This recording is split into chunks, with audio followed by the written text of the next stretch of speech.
سورہ ناس، سورۃ الناس کا تعارف، مقام نزول۔ سورۃ الناس زیادہ صحیح قول کے مطابق مدنی ہے۔ آیات، کلمات اور حروف کی تعداد: اس صورت میں 1 رکوع، 6 آیتیں، 20 کلمات اور 79 حروف ہیں۔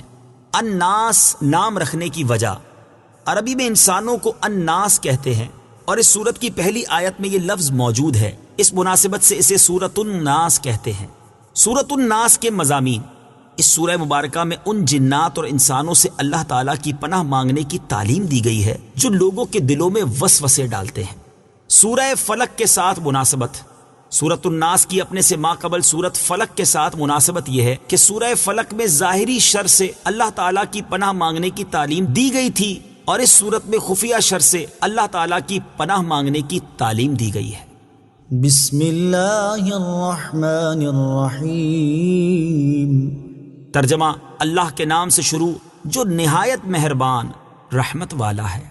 قل اعوذ برب الناس، ملک الناس، الہ الناس، من شر الوسواس الخناس،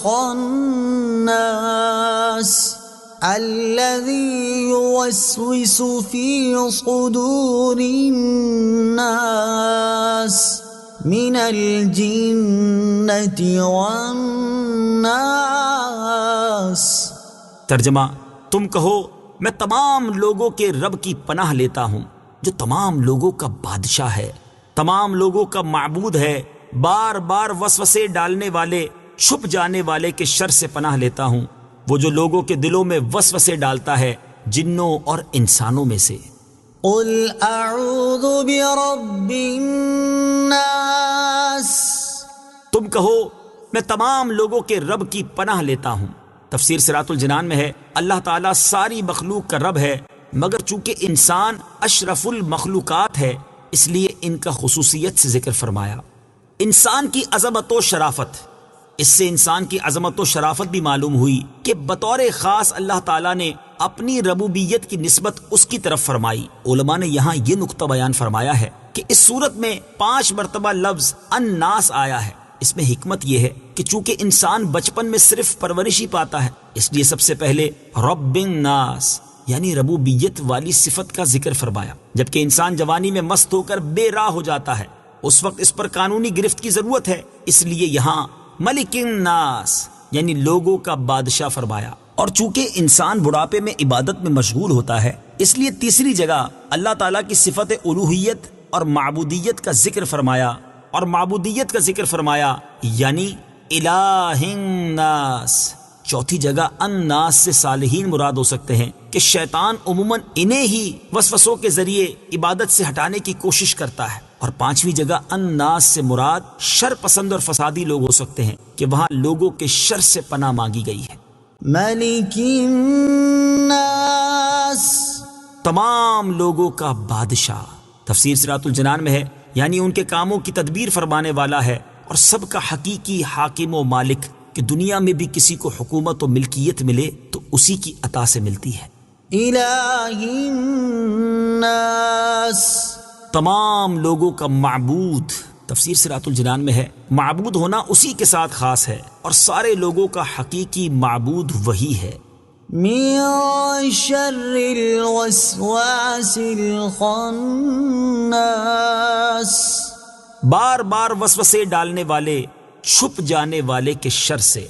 تفسیر صراط الجنان میں ہے اس سے مراد شیطان ہے اور یہ اس کی عادت ہے کہ انسان جب غافل ہوتا ہے تو اس کے دل میں وسوسے ڈالتا ہے، اور جب انسان اللہ تعالیٰ کا ذکر کرتا ہے تو شیطان دبک رہتا ہے اور ہٹ جاتا ہے۔ وسوسہ اور الہام میں فرق: یاد رہے کہ برے خیال کو وسوسہ کہا جاتا ہے جبکہ اچھے خیالات کو الہام۔ وسوسہ شیطان کی طرف سے ہے لہٰذا اس پر لا حول پڑھنی چاہیے، اور الہام فرشتے کے ذریعے اللہ تعالیٰ کی طرف سے ہوتا ہے اس لیے اس پر اللہ تعالیٰ کا شکر کرنا چاہیے۔ نفس امارہ کے غلبے میں وسوسے زیادہ ہوتے ہیں جبکہ نفس مطمئنہ کے غلبے میں الہام زیادہ۔ شیطان ہمارا ایسا دشمن ہے جو ہمیں نظر نہیں آتا، یعنی وہ ہمیں دیکھتا ہے اور ہم اسے نہیں دیکھتے، لہٰذا اس طاقت والے رب عز و جل کی پناہ مانگو جو اسے دیکھتا ہے اور وہ رب عز و جل کو نہیں دیکھتا، کبھی دشمن سے کبھی رب عز و جل کی پناہ مانگو۔ الذي يوسوس في صدور الناس، وہ جو لوگوں کے دلوں میں وسوسے ڈالتے ہیں، یعنی شیطان زبان و آواز سے نہیں بہکاتا بلکہ براہ راست دل میں اثر ڈالتا ہے، بری چیز کو اچھی کر دکھاتا ہے، خود دشمن ہے مگر دوستی کے لباس میں آتا ہے، پھر جیسا انسان ہو ویسا ہی اسے وسوسہ ڈالتا ہے۔ من الجنة والناس، جنوں اور انسانوں میں سے۔ تفسیر صراط الجنان میں ہے یہ بیان ہے وسوسے ڈالنے والے شیطان کا کہ وہ جنوں میں سے بھی ہوتا ہے اور انسانوں میں سے بھی۔ جیسے شیاطین جن انسانوں کو وسوسے میں ڈالتے ہیں، ایسے ہی شیاطین انسان بھی ناسے بن کر آدمی کے دل میں وسوسے ڈالتے ہیں۔ پھر اگر آدمی ان وسوسوں کو مانتا ہے تو اس کا سلسلہ بڑھ جاتا ہے اور وہ خوب گمراہ کرتے ہیں، اور اگر اس سے متنفر ہوتا ہے تو ہٹ جاتے ہیں اور دبک رہتے ہیں۔ جنوں اور انسانوں کے شیاطین سے پناہ مانگے۔ آدمی کو چاہیے کہ جنوں کے شیاطین کے شر سے بھی پناہ مانگے اور انسانوں کے شیاطین کے شر سے بھی۔ اس سلسلے میں یہاں ایک مفید وظیفہ پیش خدمت ہے۔ چنانچہ حضرت عائشہ صدیقہ رضی اللہ تعالی عنہا فرماتی ہیں، بخاری شریف کی حدیث ہے کہ رسول اللہ صلی اللہ تعالی علیہ وآلہ وسلم رات کے وقت جب بستر مبارک پر تشریف لاتے تو اپنے دونوں دست مبارک جمع فرما کر ان میں دم کرتے اور سورہ قل هو اللہ احد اور قل اعوذ برب الفلق اور قل اعوذ برب الناس پڑھ کر اپنے مبارک ہاتھوں کو سر مبارک سے لے کر تمام جسم اقدس پر پھیرتے، جہاں تک دست مبارک پہنچ سکتے۔ یہ عمل 3 مرتبہ فرماتے۔ حضرت عبداللہ بن خبیب رضی اللہ تعالیٰ عنہ فرماتے ہیں، ہم پر ہلکی بارش ہوئی اور اس وقت اندھیرا چھایا ہوا تھا اور ہم نبی کریم صلی اللہ تعالیٰ علیہ وسلم کا انتظار کر رہے تھے تاکہ وہ آ کر ہمیں نماز پڑھائیں۔ پھر حضور پرنور صلی اللہ تعالیٰ علیہ وسلم ہمیں نماز پڑھانے کے لیے تشریف لائے اور ارشاد فرمایا پڑھو۔ میں نے عرض کی کیا پڑھوں؟ ارشاد فرمایا صبح و شام 3 بار قل هو اللہ احد اور قل اعوذ برب الفلق اور قل اعوذ برب الناس پڑھو۔ ان کی تلاوت کرنا تمہیں ہر بری چیز سے بچائے گا۔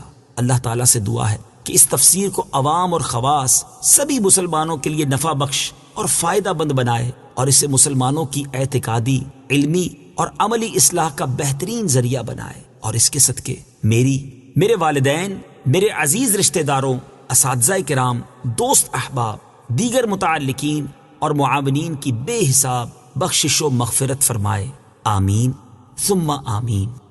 صدق اللہ